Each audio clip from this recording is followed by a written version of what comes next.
What a great time it is to be a football fan in Australia. A-League crowds and audiences are up year on year since the disruption of COVID. Youth Pathways are producing some of the best young talent to fill the void of a record number of Aussies heading overseas, with bigger price tags than we've ever seen. A proposal for the redevelopment of Perry Park, submitted jointly by Football Australia and Football Queensland, and supported by many more, is the best example of code collaboration we've seen in many years. The fight for finals in the A-League men's is as close as it has ever been. A billionaire owner is choosing to invest in our league as his team goes close to setting a new bar for expansion. The Women's League has experienced unprecedented growth in the last 3 years off the back of a revolutionary World Cup on home soil. The state NPLs are just about to kick off in tandem with what is set to be the biggest Australia Cup of all time, setting the scene for the brand new world of the national second tier. More content to keep people engaged with Australian football is being created than ever before, giving fans new ways to stay connected with the game. It ain't always sunshine, but that doesn't mean we should lose sight of the rainbows on this episode of the Round Ball Australia podcast. My name is Lachlan Avil, and joining me tonight is Poletti. Poletti, we tend to always think a little bit negatively about Australian football, but it's good just to remind ourselves every once in a while how good things can be.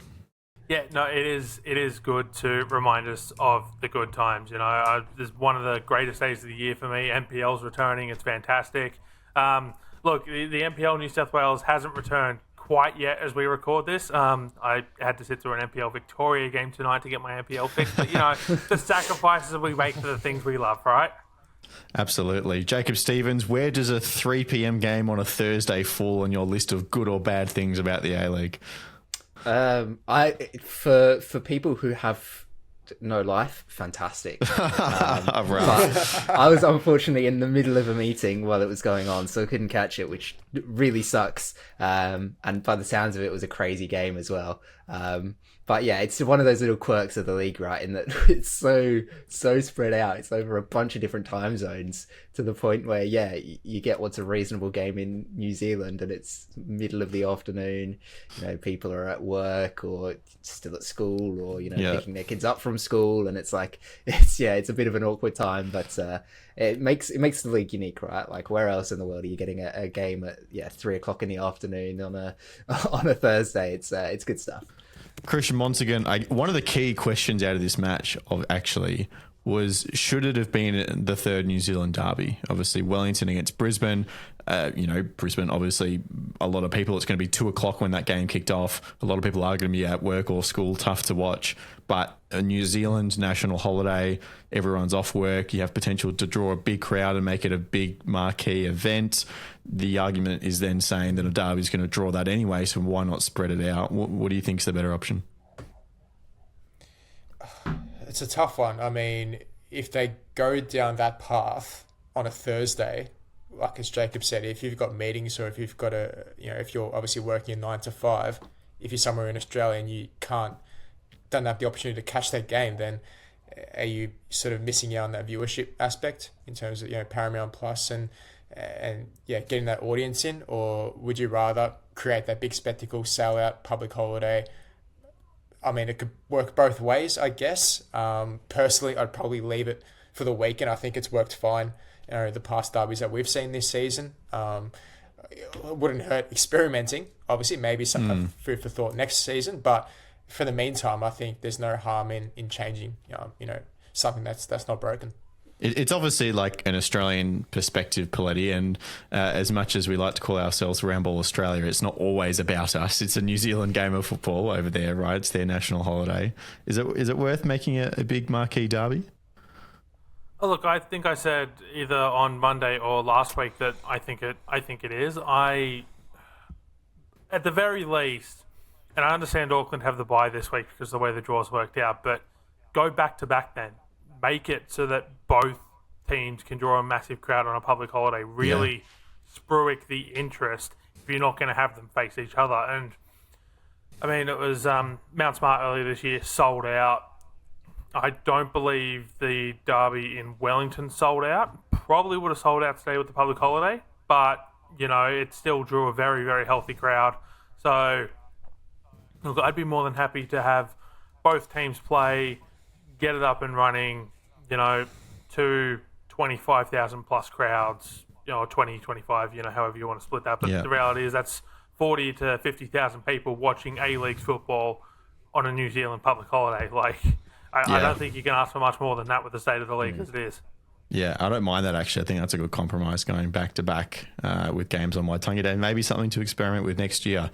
Now, it could add a new layer to the rivalry as well. Which side gets to kick off first? Yeah, who gets the prime time slot versus Absolutely, I like it. This was a controversial game for a couple of reasons, and Jacob, you threatened to abstain from this conversation, so I'm throwing to you first. There were two penalty shouts, right? One is for a handball, clearly hits the arm. I think correctly waved away. I think it's come off his own body. I don't know what you think about that. But the second one is much more controversial. There is clearly contact. There's kind of the volley off the knee. The ball's going high. There's a question of are they going to then actually collect the ball on its way down? If they just knead it off into space and then draw on the contact? I actually found it really interesting. Like, obviously Wellington have had 2 weeks in a row now. They've had 2 penalties denied, and both times after the game, Chief has come out and said, "Nah, not a pen, mate." It's like of all these different arguments that are swirling around, and Paul Eiffel on commentary was very vocal. He thought it should have been a penalty, but Chiefy keeps coming out and saying, "No, I can actually see what the ref is thinking there." I mean, either he is just has the patience of a saint, or he's just trying to toe the line and stay in the good books of the referees. Yeah. Because to me, the second one, that you've got to give that as a penalty. There are many instances that pop to mind of similar things happening, not necessarily in the A-League, but perhaps with another team that I support, where don't do it. It's 100% a pen. The contact's made. Is he actually going to collect the ball after? It doesn't matter if you kick a guy in the top of the shin, and that's a foul. I really don't care. You can't kick a guy in the top of the shin. It's as simple as that. In the middle of the pitch, that'd be a free kick any day of the week. It's like the people who go, "Oh, but he got the ball," and it's like you can't punch somebody and then run away with the ball and go, "Oh, but I got the ball, ref." No, it's a different level. But it's like for me that has to be given as a penalty. I can understand the idea that it wasn't a huge amount of contact and but he's kicked a guy above the shin. I'm sorry, it's got to be a penalty for me. So when Chiefy said that comment, it was that. Surely there was sarcasm involved. I didn't see the press comments. It was completely legit. So let me tell you the context behind it, right? So he's saying Ishige, right? He was the one that got tripped over. Yeah. So he's kneed the ball and it's gone high and the ball is going away from him. So the context Chiefy was talking about, and I actually agree with it, and I think this is what was going through the referee's mind as well, is I don't actually think there's a chance that if there is no contact, Ishige then gets to that ball. So then you've not actually caused any disadvantage to the attacking team. And I know Christian and Poletti, you guys are firmly of the view that if it's a foul in the middle of the field, it should be a foul in the penalty box. I fundamentally disagree with that point of view. There is a different level of penalty, obviously, if you're giving a foul in the 18-yard box. But that's what Chiefy was saying, is that there's actually no advantage taken away from the attacking team. So then a free shot on goal that has just under an 80% chance of resulting in a goal is a very harsh punishment for contact like that. But he's fouling. Look, so we heard from the referee who said there is contact, but not enough to give a foul. And look, it's a weird one because on one hand, happy for the referees to actually go over, have a look at it, back themselves. What they've seen is what they've seen. Too often we see the referees go to the monitor and, almost change their decision. On the other side of this, Ishige's been whacked across the chest by one player with a swinging arm and had studs driven into his knee by a second player. How do you not see there being enough contact there to give a penalty? I was saying this pre-record. The only way that's not enough contact from the swinging arm is if you're trying to execute a clothesline in a wrestling ring. Other than that, you can't do that. It's a foul, and therefore it's a penalty. First of all, there's no studs involved whatsoever. I invite you to have another look It's back the at side the clip. of the foot, yeah. Side of the foot. Side of the foot. Okay, sorry, my bad. I was... Poletti over-exaggerating again. Okay, no. Sorry, I was watching it on so I've got it. I pulled it up on the side of my screen here. I was looking at it on the mini screen, and then I went back to full screen and saw it. Sorry, so that's my bad. It was the side of the foot, not studs. But point is, side of the foot and the swinging arm from the player just before that as well. Like, he's been hit twice by two separate players and gone down. And dealt no disadvantage for me. I just want to come to that point though, right? Because I can understand where you're coming from, right? Is it's like, well, he's not been disadvantaged because he's not going to end up getting the ball. But that's setting a very dangerous precedent. I don't think it is. Because you're then saying that, well, it's not a foul if he wasn't going to get the ball anyway. And I think that's where you then come into a problem of, well, then what's the threshold for what is a foul if they're not going to get the ball? How do you then... It just adds more and more into it. I'm thinking if it's a foul, it's a foul. To me, okay, he's not been disadvantaged because the ball's gone off, crazily off of his knee, but the guy is still committed an offence that, it's a foul. Like, if the attacking player who got the ball first isn't going to get to the ball, the defender has no hope of getting to the ball. Why is he committing to that challenge? I can understand why that plays a part in it, but I think if that's the sole thing that you look at, then you're going to end up making the wrong decision, because why is a defender committing to a challenge if neither player is going to win the ball? It's dangerous. Bang. If something's dangerous, it's a foul, and I'm giving the penalty there. So I think that while I can understand the merits of that argument, I think if that's all that you're looking at, it kind of falls apart, because, well, if he's not going to win the ball, if the attacker's not going to win the ball, if the defender's not going to win the ball, why is he going in with a challenge like that? Christian? I just don't... I understand where you're coming from, Lockie, but I don't agree with this argument that there was no disadvantage that he couldn't have gotten the ball, because yes, that's true, but it changes the flow and effect in terms of the sequence of what happens next. So for example, a few seconds later he could have got that ricochet or a rebound, or you don't know if he was still on his feet.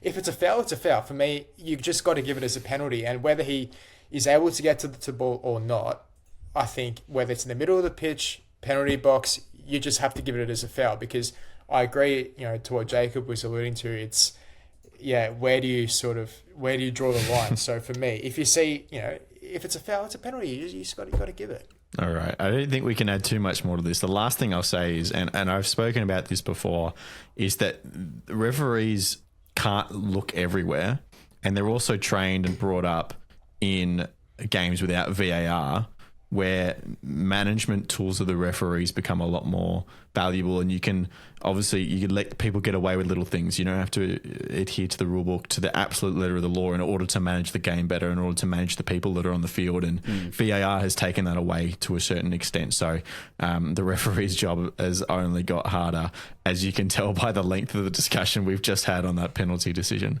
It finished a 1-0 draw in the end. Poletti, I thought a pretty special moment from Henry Hoare, who's having a really nice return from Korea. He's done well since coming back into the side, and the Raw kind of forlornly, but a couple players pointing out after the game, that is 4 points down in their last 3 games. They've got some results to show for their efforts. Forlornly? Are you trying to trigger me or something, Lucky? Yes, absolutely. No, I mean, first of all, I'll go back to one of the points you made. 1-0 draw, that's a new one. I don't understand. I thought he said that. I saw your face, Poletti, when he said it, and I was like, oh. No, it's later, right? Continue. Yeah. Look, it was very, very well worked by Henry Hoare. Imagine what this Brisbane Roar side could be if they had Henry Roar back at the start of the season. I'm not saying that, they'd be competing for finals, but they might have more than one win on the season against the Sydney FC side, who were, terrible for a good 80 minutes of that particular game. I do agree that, there's a lot of good signs here for the Raw. They're getting points. Will it be enough to get them off the bottom of the table and out of the wooden spoon? If they can, make it 5 points in 3 games, if they can make it 8 points in 4 games or something like that, then Perth can't seem to buy a win at the moment. Maybe maybe they can start to, move up the table a little bit. I think the Raw also are a good example, Christian, of how like the start of the season, how a run can affect you moving forwards. Like games of football aren't played in isolation. You carry over all of the feelings and emotion and form of the games before, and that builds up into your season. Like if you look at, a club like Adelaide and Western United, they're not fundamentally different teams from what they were last season, but they've been able to build these runs and added little bits of quality here and there, of course. And then teams like Wellington, okay, yes, they've had a few players taken away as well. And Brisbane is obviously the peak example of they never got off to a good start. They never got going. And all of a sudden you just don't get those wins starting and everyone's running away from you. And especially when you're a side like Brisbane, you don't expect to make finals, so you don't have that, I guess, added extra quality behind you to make that push, right? Because we saw last season, Mariners lost their first 4 games and they went on to win the treble, right? So you can turn it around early, but if you're a side like Brisbane, I feel as though it's more important to get that good start. Otherwise, the confidence drops and it's like, where do you go to from here? It's back to the drawing board. So yeah, definitely agree. I think that win against Sydney did offer a spring in their step, and you saw it in parts in this game as well against Wellington, albeit the Phoenix haven't been themselves this season compared to last. But there's some small signs there. I'm trying to nitpick a couple of things, like positives to work on for next season. I still think it's going to be a pretty big rebuild in the off season from them, but they can only do what they can from here on, and hopefully there's a few more improvements in the transfer window. It's funny you say that about the Phoenix, because I think that first goal was like peak Wellington from last season, because they were completely outplayed the first 15 minutes of this match. Brisbane were all over them, and then all of a sudden Wellington just soaking up pressure, get on the counter and put a really nice goal away and then try to hold off, which was pretty much what they did successfully last season, but they just happened to concede a goal here and it ends in a 1-1 draw. Now, there is a couple of important international tournaments coming up that are going to affect our local competitions. The first is the Under-20 Asian Cup, Jacob. Now, as of this weekend, there is a lot of A-League players that have been selected in this young Socceroos squad that is now left for China. So this will be the first weekend where those players are not available. Adelaide United are the really big losers here. Panagiotis Kikianis, Fabian Taladira, Johnny Yaw and Luka Jovanovic, 4 of their best players are out. So you just lose them depending on how long the tournament goes for. The brief little window of optimism is that for the first time, someone who you've spoken about, Unlani Tatu, has come into the squad and he's very highly spoken of. Yeah, sort of... Some people have mentioned him in the same breadth as Nestor Irankunda. Some people. It's an ambitious comparison, but you can understand why. He's a very promising attacking player, and the fact that he's not been in any squad so far this season, a lot of people have been saying, are they just not going to play him this season? They're just going to let him have another season of NPL and bring him in next year. But the fact that all these absences, it's given him that opportunity to come into the squad. So, the hope among the fan base is that he's able to actually get some minutes and show what he's all about. Because that's what Irankunda did, right? When he first started out, it was a couple of games off the bench here and there. I think one of them against the Jets where he scored that free kick, and everyone's like, oh, okay, we've got a player on our hands here. So, sort of the optimistic side of the fan base is looking at this and going, oh, this could be a really good opportunity. The pessimistic side of the fan base is looking at this as they've just lost 2 starters, 2 really good bench options and depth players. That's 4. That's a third of your squad gone, sort of thing. Mm-hmm. And you can't just replace them instantly. You have to call up your younger players who weren't in the squad in the first place for one reason or another. They couldn't break through because they weren't quite good enough, or they don't have the right amount of experience, etc. So it's going to be an interesting little while for Adelaide. But I think it also just goes to show how good the development of the club is, that they're consistently one of these sides that feels hard done by international tournaments because they have so many players going over there. I think that in actual fact it's a big pat on the back for the development and coaching staff in that NPL squad, because they do a fantastic job with the players that they've got, and we consistently see them playing well in the NPL, and then usually they come up into the senior squad and they do well there as well, and get these opportunities to go off with international sides, with junior international sides. So I know it's a fantastic thing to see, and it's also great to see just so many A-League players in the squad, right? It's starting to feel like a lot of clubs are catching on to it. They're doing the right things, and players are also realizing, hang on, maybe the best thing for our development is to stay here a little bit, right? And to get minutes under our belt and to have these opportunities. It seems to be paying out for a lot of people, because it's a great squad and a lot of really exciting players in there. And while Adelaide, yes, they'll feel hard done by, there's a bunch of other teams that have lost some good players there as well. So they're not alone in it, and it's going to be quite a few teams across the league that'll be reeling from it. So some of these other players, Lucas Harrington, who's had a really good run with the Raw since he finished off his U12 exams, Medan Mehmedi for Melbourne City, and Tiago Quintal, who's been quite special for the Sky Blues as well. Perth lose a few, obviously not quite as high stakes for them, but then Poletti, the Bulls, who have already had a fair shake-up in their player roster, and we've mentioned this before, but another 4 players out of their squad, so Franz Deli, Oliver Randazzo, Dean Bosniak, and then Alex Robinson, the reserve keeper as well. So that's a fair bit of shaking up to manage over the next few weeks. Yeah, I mean, it's I know they've brought in a couple of players, but I mean that's still a net negative of 6 players out for whatever reason over the last couple of weeks and the next couple of weeks. It's we talked about this already. It's not great for MacArthur, and it's not going to get easier. 2-1 loss to Auckland last week, and they welcome the high-flying Western United to Campbelltown. So, Stoyowski, you might be putting yourself in the shop window here if you can find a way to get 3 points on Sunday night. Absolutely. I mean, we've talked about this as well, but tight final series chase, like every point matters. So every player, therefore, matters a lot as well.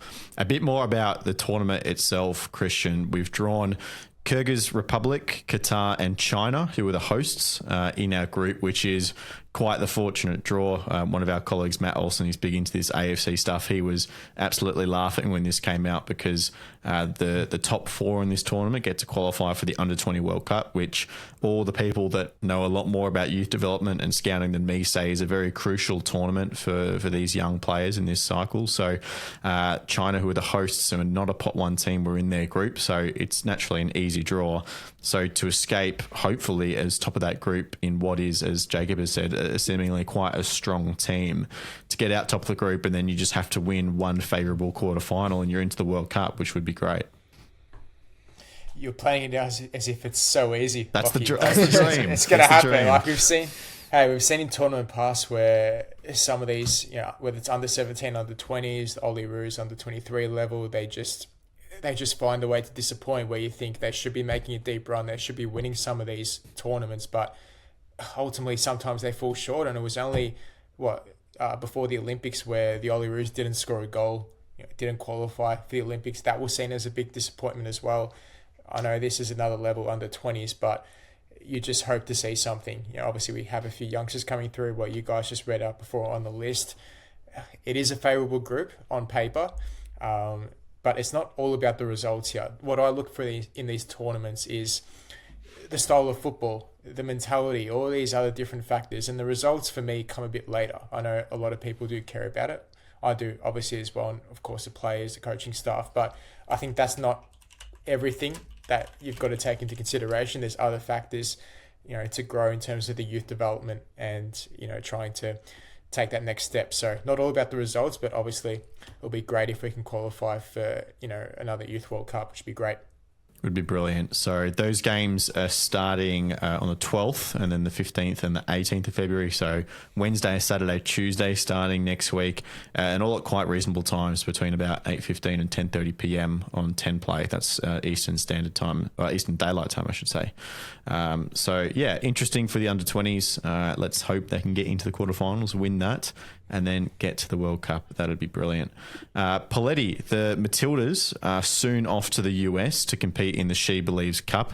Now, if you want to hear a full breakdown of Tom Samani's latest Matildas squad for that tournament, of course, you can go head over to the Dubcast with you and Burke. You break it down in a lot of detail in the most recent episode. But I guess one of the key headlines is that a Fryer is involved, but probably not the one that most people know. Yeah, no, Sean Fryer is out. Had surgery on an ankle injury, which Brisbane Roar told us after it happened was just a bruise. There was nothing there. And then all of a sudden, oh, no, it's surgery. So Sean Fryer is out. Laney Fryer is in.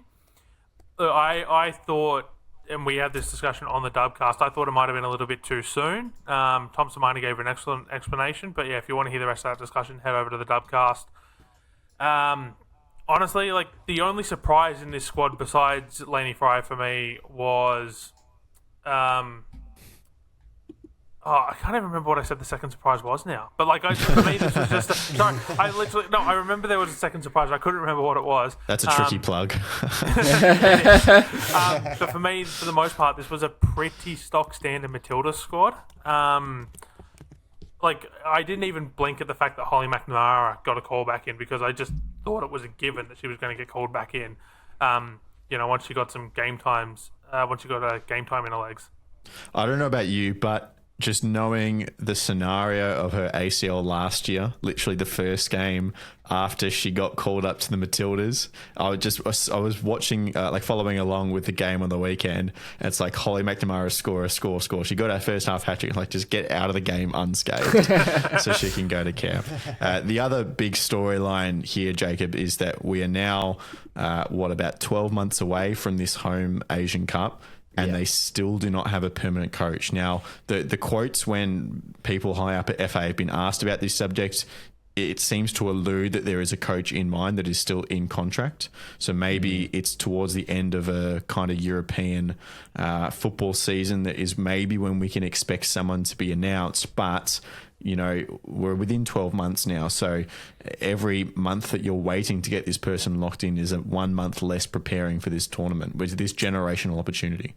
Yeah, it sort of feels like one of those uni assignments where it's like, I've got plenty of time to sort this one out. You sort of spot on. You keep putting it off, and then you realise, we've not got much time left, and it's really important. It kind of feels like that because when it happened, we were all talking about they got, like, of all the times for it to happen, probably the best, right? Because there's a decent chunk of time before the next, the Asian Cup on home soil. Like, there's time to find somebody and get them bedded in and get them, and they can start to, mold the squad into what they want. And it's like, yeah, you're right, Lockie, as each month passes, you go, that's a month wasted there, and like if Samani isn't going to be the coach moving forwards, it's another month under a coach with potentially a different philosophy to who ends up getting appointed, and it becomes a real almost sort of rush. But yeah, the saving grace is, like you said, those comments that they do seem to have somebody in mind, which maybe that is just speak for saying that they're, that just to try and calm everybody's nerves. But I feel like they wouldn't say that if they weren't serious about it, right? And that does at least settle things a little bit, because it's okay. They understand that there's going to be time restraints with it, and they'll have made this choice with that in mind. So, it does seem, with each passing day, even that it might get a little bit scary the closer we get, but hopefully FA have done a good job in terms of identifying somebody and being realistic with the time span that they're going to have, because like you said, Lockie, it's getting closer now, and it's a massive opportunity, because we saw what happened with women's football after the World Cup that was hosted here, the Asian Cup. It's going to be another opportunity to try and capitalise on some of that Matildas fever that we've got going, and without a head coach, it's going to make things a little bit more difficult.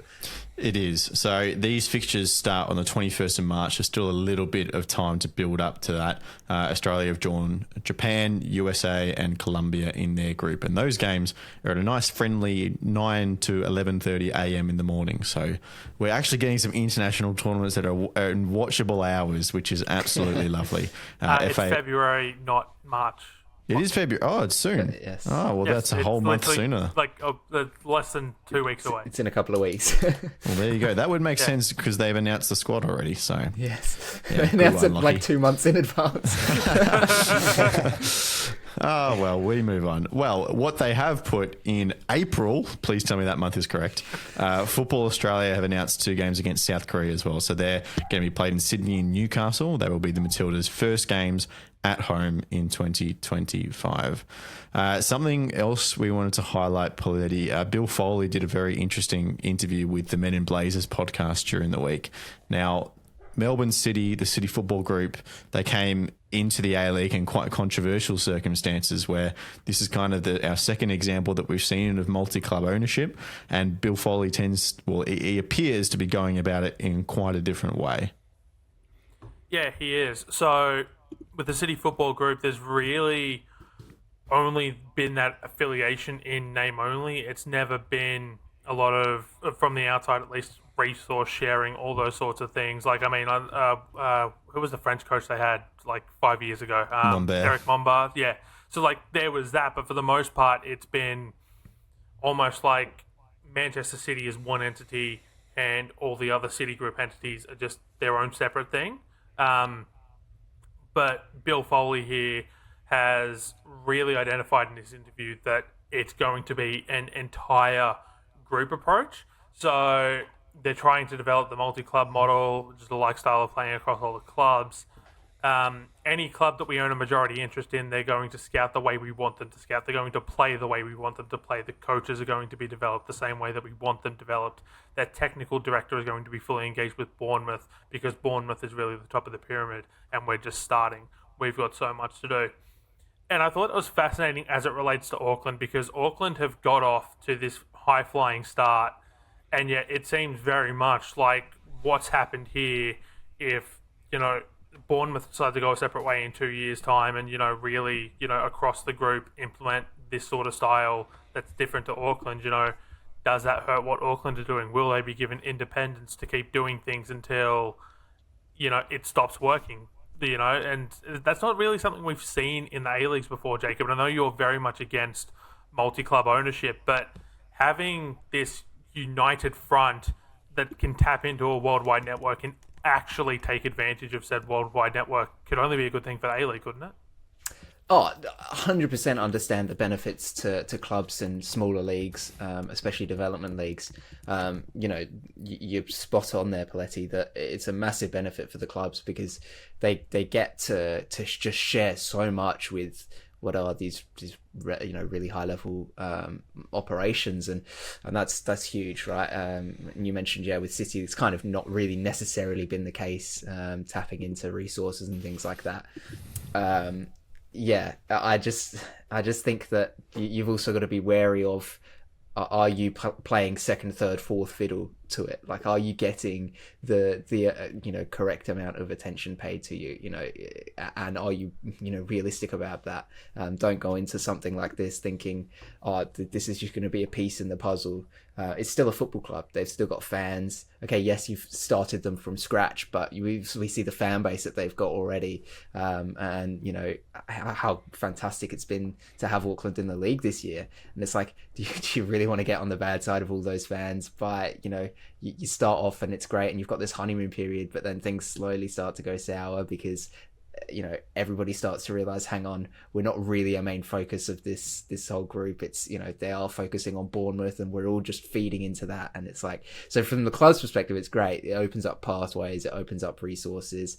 From the fans' perspective, from the game's perspective, I think it's more detrimental than it is beneficial. But perhaps we're just yet to see this done properly, right? Maybe every instance of multi-club ownership that's happened so far they've all had their faults. Nobody's actually gone about it the right way yet, and maybe it seems to be that's what Foley is saying that he's trying to do, right? Is that he's trying to do things a little bit differently to how other instances of this sort of enterprise are done, and but the proof's in the pudding, and if it's not done properly, then it comes back to bite you. But like I said, we're sort of in this honeymoon period now, where of course the new shiny toy is going to be the one getting the attention. So how long it lasts, who knows? I'm hopeful for the league's sake, for the club's sake, for the fans' sake, that it all goes smoothly and goes swimmingly and everything. But there's a big old alarm going off in the back of my head saying avoid multi-club ownership, and I just can't shake it for some reason. Can I pose something to you, Poletti, that I actually don't think Auckland and Melbourne City are all that different. I think there's two key differences in the way they're being perceived, and I'll tell you what they are in a second. Because we've seen typical multi-club ownership things happen, like Aaron Moy is a really great example, purchased by Manchester City and loaned out to Melbourne City. I think Daniel Arzani had a very similar situation as well. Didn't Caceres have it as well? Well, Caceres was more specifically just to get around the A-League's transfer market, right? So obviously the birth of the Caceres clause, I don't think he was ever planned to go higher at that point, but he was bought by Manchester City and then loaned out to get around the loan rules, right? So we see a lot of the imports that come in. Obviously, for me, it's obvious that they're tapping into this recruitment network and saying, oh, you might not be good for a New York or I forget what their other clubs are, but maybe you go to there's 100. And maybe that's part of it, is that because there's just so many clubs going around that Melbourne City is just further at the bottom of that pile compared to where Auckland is just 3 or 4, right? But I think the key differences in the way they're being perceived is the fact that Melbourne City came in and took over an existing club. So they have the whole, you're taking away my history, and they lost a lot of fans during that period as well. And then also where the money is coming from. Yeah. Right? So we could talk about Man City money and the oil state and all the oil money and that to the end of the day. But then Bill Foley is coming in. He's leaning into he's creating a club in a local area that has been starved of football. He's lent into the community, so the PR is doing a very good job. And he's a rich billionaire, which don't have great reputations, but it's better than a Middle Eastern oil state, right? So I'd say, Poletti, I actually don't think they are too different in what they're doing in football, but maybe the perception of their intent is maybe what's giving Auckland a better rap at the moment. Look, I don't want to get into the argument about, Western versus Eastern sort of billionaire status and, all that sort of things about perception and stuff like that. That's an issue that goes far beyond our scope of our geopolitical awareness here at Round Australia. But I do agree with what the first part of what you said in the idea of Melbourne City perhaps being a little bit further down the totem pole, that idea of, you're taking away the heart out of Melbourne. I'm going to try and stick that in somehow. Nicely done.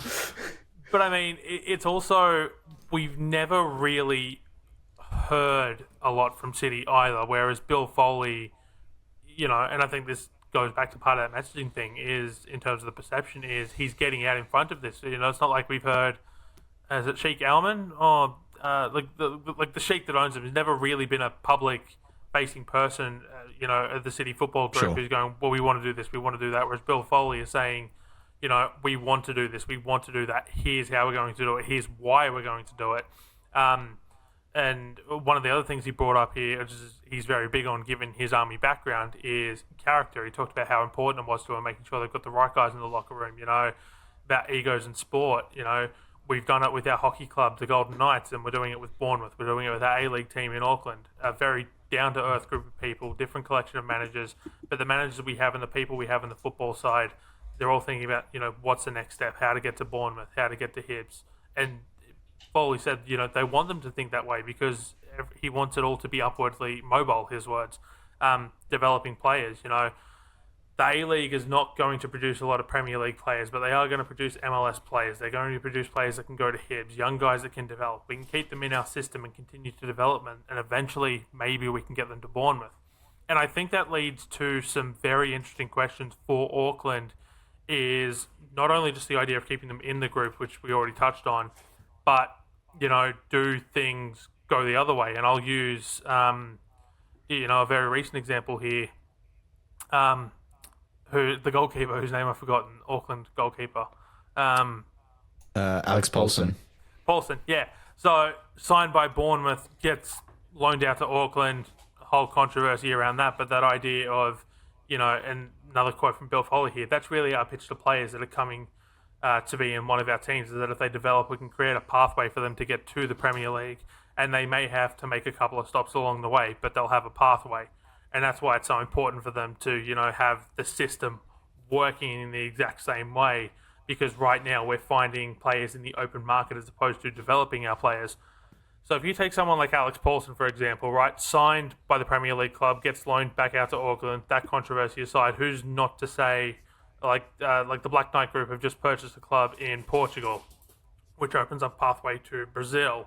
And I know we have a lot of Brazilian players in the A-League, but who's not to say that, okay, this club, like this massive Brazilian talent gets signed to the Black Knight Club in Portugal, struggles in the Portuguese league for 6 months, okay, come to the A-League, and then we've got this, future Brazilian national team player potentially, lighting it up in the A-League for a year, putting bums on seats. That's what we want, right? We want great players in our league. We want, exciting players to watch, all these wonderful things that come with that, and maybe that's something that happens. Or you've got a player signed by the Premier League club and okay, they're getting loaned out to Hibs, or it's like, okay, well, there's no space in this team for you, but hey, you're a Premier League quality player, go get some match minutes in Auckland. And then we have a Premier League quality player who's maybe on the precipice of doing something, coming to the A-League for 6 to 12 months. You can't tell me that's not going to put bums on seats. No, I don't think I disagree. Very nicely put. All right, let's transition into some player movements, and it must be fate and also maybe transfer deadlines that on the day the NPL Victoria season starts, Jamie Young, A-League champion, of course, is hanging up the gloves professionally. At least it's been announced that he is joining Victorian side Dandenong Thunder for the upcoming NPL season. So effective immediately, he is no longer Christian, a Melbourne City player, but more than just his time at Melbourne City, he's been a legend of the league, of course, a champion at Western United in their first ever A-League championship. He's been a complete stalwart of the league. He's respected by so many people who are around football in Australia, and he's not quite done yet. Yeah, I mean, since he started at Brisbane Roar, he played for 5, 6, 7 seasons. I think from there he really started to, set his mark on the league. Obviously from there, you mentioned, won that championship with Western, and yeah, really, I guess, made a name for himself and a real legend to the Western United fans, because he was a real leader in that backline and he brought that experience over to Melbourne City. And obviously this season playing more of a leadership role until now, and he's left for NPL Victoria for Dandenong. So yeah, all the best to him. I think probably a goalkeeper that's been slightly underrated during his time in the A-League. I think people don't look at Jamie Young and say, oh, okay, he's one of the top goalkeepers in the league in terms of talent, but I think the rest of his game certainly stacks up, and I think he's going to be missed in the league for sure. Absolutely. Some other transfer news. Chiefy did say, this was pre-week, that Wellington are looking in to close a new overseas signing set to be locked up early next week. Apparently there are some very weird and awkward circumstances as to why this move is delayed, but they wouldn't let that slip until the signing is actually confirmed. So very interested to hear what he has to say about that. But Jacob, we've talked about Adelaide United. They've had this new Dutch defender, a second one, the regen maybe coming in and trialling with the club, but that trial for whatever reason has not been successful. No, Dan Klomp was the defender on trial. Last year's Canadian Premier League Player of the Year. He was Canadian Premier League Defender of the Year for 2024 and 2023. I actually spoken to some people over in Canada about him, and from everything that I've been told, he's a very, very good player. So you can understand why Adelaide would want him on trial. Obviously, desperate for a defender, desperate for a centre-back in particular. And, seems to really fit the bill. He's Dutch, so that helps out, right, with that new connection that's being built up. Already technically signed 2 Dutch players, right? Because Bart Vriends and then Julian Quaital as well, who was then immediately loaned out. Yeah. Exactly.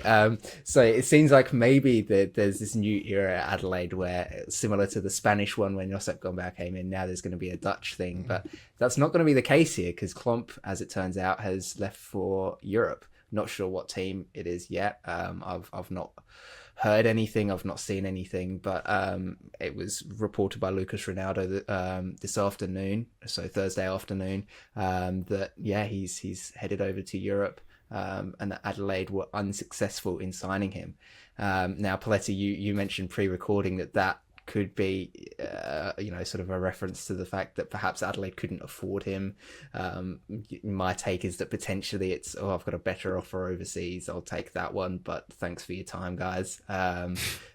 It just seems like another instance of Adelaide failing to address that defence again, and it's going to see them line up on Friday night against City with Isaias at centre back because Jordan Elsey is still not match fit. It seems like it's all a bit of I called them a banter club earlier, which might be a bit harsh, but they're sitting second. It's just, I think that's 5 trialists now they've had this season and not signed any of them. 2 of them being centre backs, the position of need in the side. Bozanovsky, right? Bozanovsky earlier in the season, and I saw him playing in the preseason. I thought he looked very good as well. I was surprised when he was released. Dan Klomp's now gone, and there's not a lot of time left in the transfer window. So it seems like the club for another year running have just sat on their hands to pretend like these defensive issues are going to just go away magically by themselves if they don't interfere, which, as the last 5 years has shown, isn't going to be the case. So no, it's disappointing, and the fan base is really quite annoyed at it because, especially with, it's been weeks now of it building up and being, there's a Dutch guy that's on trial, and then actually he's very, very good, and it seems to be going well, and everybody's getting really hyped up about potentially having a new signing coming in a position of need with Kiki Arnis going out on international duty, and it's all just fallen apart. And now with, less than a week left in the window, doesn't seem likely that anybody's going to sign. So Adelaide are going to have to really pull together defensively and work harder than they ever have done, because it's a case of absolutely threadbare at the moment. One available centre-back. Fullbacks, Kito's been in and out of the squad in recent weeks for different reasons. Taladera's just gone off on international duty as well, and he got his first start last week. So and then Parias, who there's been a lot of promotion recently by Adelaide United in the fact that he's played every minute of the season so far, and it's but how sustainable is that? So it's the player can want to play 90 minutes every week, but if they physically can't, then you've got to replace them somehow. So there's going to be a lot of work that those players are going to have to put in. So, they're going to rely heavily upon Vreens moving forwards to be really sort of the rock in that defence, and then just hope that Elsey, once he's back, can stay fit, because I think without that, they're going to really struggle in the back end of this season, especially against some of the sides towards the top of the table who we know are attacking, who pick apart weaknesses in defences, and they could really struggle if they can't pull things together.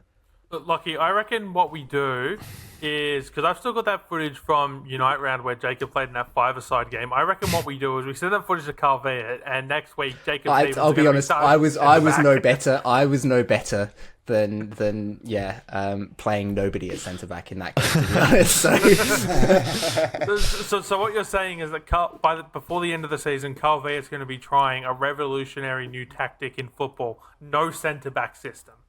Well, I mean, if injuries don't go Adelaide's way, then he might have to, yes. Wait, actually, Carl was a defender, right? He's going to jump on the pitch at some point, isn't he? He was a striker. He scored the first ever A-League goal. Scored the first ever A-League goal. Oh, no, he did, that's right. Which A-League coach am I thinking of that was a good defender? I don't know. Tony Popovich. Maybe. Yeah. Christian, Western United have signed Matt Sutton on for an extra 2 years. Seems like an absolute no-brainer given the career season that he's had. Just a really nice story of a keeper that has gone out, really performed under pressure, and absolutely deserves what has come to him. Yeah, definitely. You look at, before the season previewing, just to think the position Western United are in, just absolutely killing it. I think it was after that win they got away from home against Sydney that eyebrows are raised and I thought, okay, they're the real deal. And Sutton has been a massive part of Western United's success so far this season. Yeah, obviously Aloisi and the coaching staff would be more than happy to to keep him on for an extra 2 years because, yeah, he's been really instrumental. And we've seen in past seasons, for example, Wellington Phoenix last season with Alex Paulson, how much a good goalkeeper can really take you far. So, yeah, I think he's had, obviously, amazing season, like I said, and hopefully this new deal now sort of can stamp his authority and really give him the extra confidence boost that the club believes in him. They give him trust, and hopefully he can utilise that to his advantage moving forward, and they can have a good run heading into the finals. Now, Poletti, I had a bit of a giggle at this one. Kevin Bowley was signed by MacArthur, described in the press release as a goal-scoring centre-back.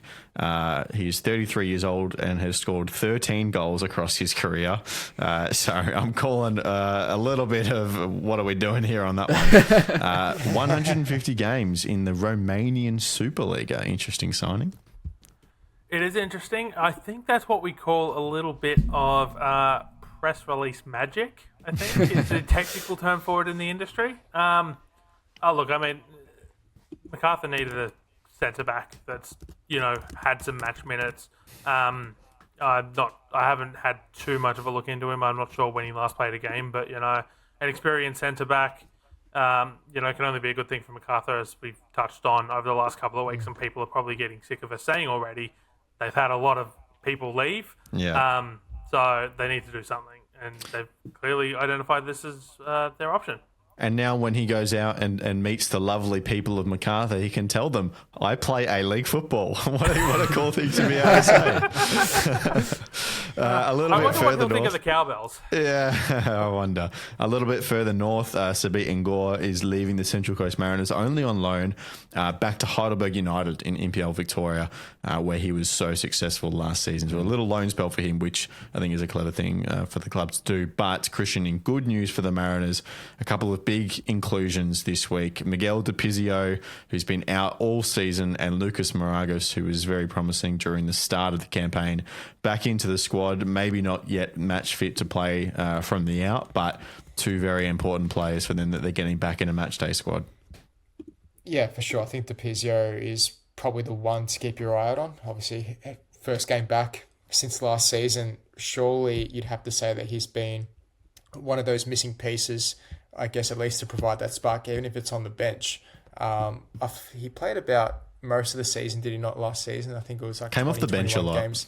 Came off the bench a lot, but he's just one of those players that can add a bit of something extra. And we've seen this Mariners squad so far under Jackson. It's been pretty thin at times during a lot of games this season, and to have someone like that even to come off the bench, I think would be a massive boost for the Mariners. Hopefully, in their quest to make finals football. They're in about 8th or 9th position at the moment. So, yeah, I think players like that, Mark Jackson will be like, yeah, I'll have him in because anyone at this stage, because they've been struggling so much. So I think, it's an added boost for the Mariners for sure. That creative midfield outlet as well, just such a missing piece for them this season. Max Caputo is another big one that has finally been included in a matchday squad for Melbourne City as well. So he played throughout the Cup, right? He got injured in pre-season. So it was set to be a big year for him. He finally now gets his opportunity. Here's a fun one for you. Poletti, Graham Arnold has a new job. Congratulations. In football, in Australia, he is the new goal kicking coach. I did not know it was called goal kicking coach at the South Sydney Rabbitohs in the NRL. Clearly the right management role hasn't come up. This isn't his first foray into NRL either, but he's keeping himself busy. He is. I couldn't believe it. So obviously I am based in Rugby League Heartland. I'm the only one of the four of us that is based in Rugby League Heartland. I couldn't believe this story when I saw it. I'm like, I understand, goal kicking is a thing in both sports. They're obviously very vastly different across, football and rugby league.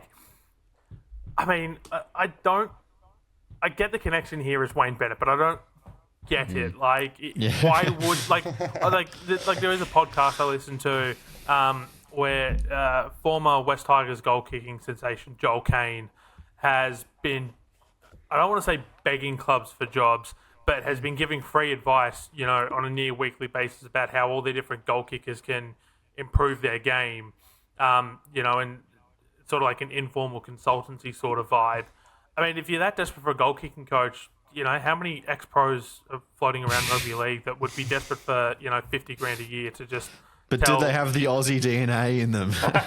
Well, this is my thinking, right? Maybe this is sort of a Ted Lasso appointment where it's like different sport. Vibes We're just only. going to bring him in for the vibes. Like, it's that's kind of how I see it. Do you remember when he was linked with the Hibs job? It was about, maybe a couple of months ago even? Like, imagine Graham Arnold turning around and saying, okay, I'm going to reject you guys. I want to be the goal-kicking coach of the South Sydney. I just can't picture that in my head. Funny. crazy. Anyway, look, we've heard different rumours, as you say, Christian, about lots of teams in Scotland, actually. I think Motherwell was the latest one that has been brought up. So No, maybe she's not. Thanks for asking, though. I was waiting. I was like, surely Poletti jumps on that. We're on the late shift tonight. We've got to keep it somewhat sane. Let's get stuck into the weekend. Look, another week with 4 of us, which means less work for me. So I'm going to leave it to the 3 of these guys. Jacob, do you want to kick us off with a burning question looking ahead to round 18? Yeah, obviously Sydney Derby week, so a lot of focus on that one. But the Wanderers, they're in poor form at the moment, but they've been in poor form in the Derby in general recently. What is it now? Four games in a row that they've lost, which is not a fantastic record against your rivals. So, my burning question is, can they end that poor streak that they've been having? Sydney seem to have found some form recently, though, so it's going to be a tough ask for them. But if there's any game that you want to turn up for, it's the Derby, and they've not been able to turn up the last couple of seasons, so they'll be hoping to correct that. Christian? My burning question is, can the Victory back up their away win with another away win? So they got the 2-0 win against Perth last week, which is great, but travelling from that distance, we know they've had their struggles in the past, and they come up against a Newcastle Jets side who historically they also struggle playing over there in Newcastle. So can they get back-to-back wins? That's a massive question for this side, because the last away win, I believe, was when they won 3-1 away to Western United, and even then, that's in Melbourne, right? So this season hasn't been the best on the road for them. I'd just love to, really know if they can really back it up. Obviously, a new manager who's signed on for a further couple of seasons, so let's see. Especially as we get close to deciding this top 2, and I love that next week we're going to be able to talk about Asian football again. But if Auckland theoretically go on to win, it's that second spot that determines who gets to qualify for the Champions League Elite. So for a club like Melbourne Victory, that is absolutely going to be a carrot, so they cannot let Adelaide get too far ahead for sure. Poletti? My burning question is, can Perth back it up either on the field or attendance-wise? So last week for 55 to 60 minutes, Perth absolutely looked the goods in that game against Melbourne Victory and probably should have scored at least one goal. So I'd be very keen to see if they can back it up against the Mariners side here. Attendance-wise, look, we know they drew 11,000 last week, a lot of free tickets. I'm not saying that they need to get 5 figures, but I'd like to see somewhere around 7,000. We know that their attendances have been around the 5,000 to 6,000 mark. So, that's 5,000 free tickets given away last week. If they could convert, 20% of those into people turning up tomorrow night that have paid, then, the promotion did its job, right? Yeah, of course. And I know Robbie and Macca were talking about this on A League Off Air, but a lot of clubs have done that kind of promotion and people still haven't shown up. So credit to Perth Glory and the actual fans, because just because you're giving the tickets away doesn't mean people are actually going to use them. So well done to them. Jacob, a worst case scenario. Kind of touched on this, so I'm not going to go into too much detail, but Bart Vriens gets injured. I think pretty self-explanatory. Classic. All right, Christian?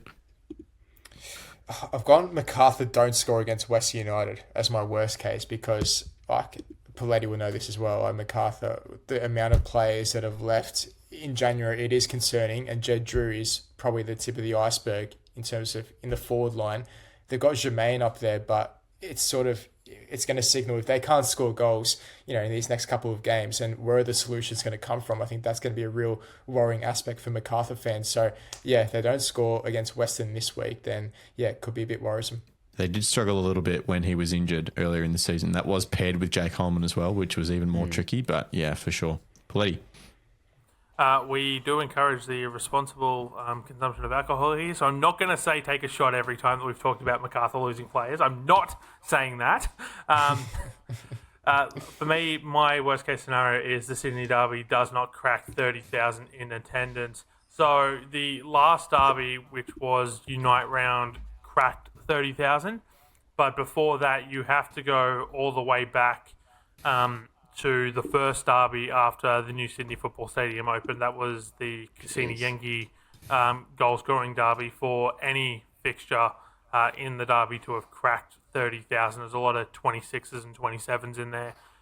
This game has been hyped up to buggery this week. A lot of sections are sold out across the ground, so sides are pretty evenly placed on the ladder. A win for either could see them either, in the Wanderers' case, kickstart their season, or for Sydney FC, put one hand on a final spot, even with a few weeks to play. Like, you just feel it's that momentum-changing game within a season that makes or breaks it for either side. If they can't get 30,000 to this, then maybe the Derby has started to lose its touch. Oh, geez, fighting words. Don't you know that in Unite round, they only got 30k because Brisbane Roar versus Adelaide was on beforehand, and everyone wanted to double up. You're setting a high bar from Poletti. That's crazy. Being from distance, Jacob. Mine is very, very. This is not a ping from distance. This is a goalkeeper trying to score from a goal kick. No refereeing controversies. It feels like it's been a while since we've had a week where we've gone, all right decisions. It seems like every week now there's something. So, I'm kind of going maybe a bit too ambitious with this again. Like Poletti, very high bar, but. No, we don't score points on these ones, so I thought I'd go with it. Fair enough, Christian. Wanderers to win by 2+ in the Derby. I might be mistaken. I think I've made this prediction once or twice already for these Sydney Derbies this season. So I'm going to keep going until I get it right. So I've gone with that. Very good. Poletti finishes off. MacArthur to dominate the high-flying Western United. MacArthur generally don't dominate games. It's a lot of close wins, or close losses. It's never they win by 2, they win by 3, they win by 4. So I think, that's why it's a ping from distance here. Like MacArthur, with all their losses, don't take a drink. Don't. If they come out and dominate this game, then, crazy things have happened. I'm just imagining the scenarios where people would be drinking while listening to these podcasts. It's like... I wouldn't blame them. Oh, dear. Well, I mean, if that is what you're doing right now, then you might want to shut off because I got one little crosscode chuckle for you. I'm sure that many of you will have heard that the NFL is coming to Australia, more specifically so Melbourne and the MCG. There are several members of our panel that are very excited about this news. I'm keen to go to a game of NFL as well, actually, but bit of a controversy throughout the football Twitter scene today. The AFL made an announcement after this news officially broke, and it was a spokesperson from the AFL that said, quote, "We have a long history of working with governments and venues to support major sporting and cultural events," referring to potential early September fixturing of this game. And I think you can hear by some of the giggles in the background, the irony is made very clear. But that will do for this episode of the Round Ball Australia podcast. Asian football next week, Jacob. Get excited. Yeah, very excited. The coefficient, but no, it's going to be good. It's going to be good to have a little bit more than just A-League to see.